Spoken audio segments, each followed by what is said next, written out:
আসসালামু আলাইকুম। MD Muzaffar BD YouTube চ্যানেলের পক্ষ থেকে স্বাগতম।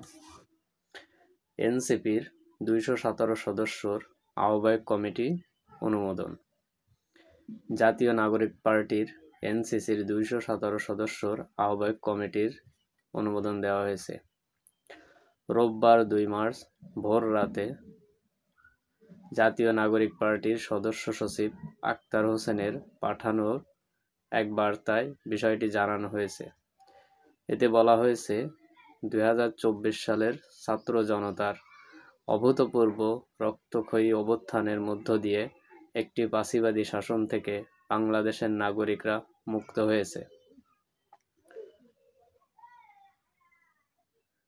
তবে শহীদ মিনারে ঘোষিত অভ্যুত্থানের এক দফা তথা ফ্যাসিবাদী ব্যবস্থার বিলোপ ও নতুন রাজনৈতিক বন্দোবস্ত এখনও বাস্তবায়ন হয়নি।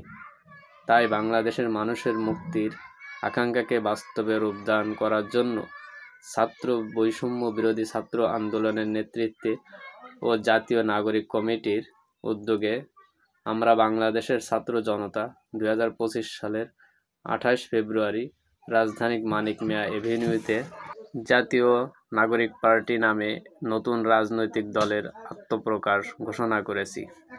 জুলাই অভ্যুত্থানের অন্যতম বীর যোদ্ধা শহীদ ইসমাইলের বোন মিম আক্তার জাতীয় নাগরিক পার্টির আহ্বায়ক হিসাবে নাহিদ ইসলাম এবং সদস্য সচিব হিসাবে আক্তার হোসেনের নাম ঘোষণা করেন।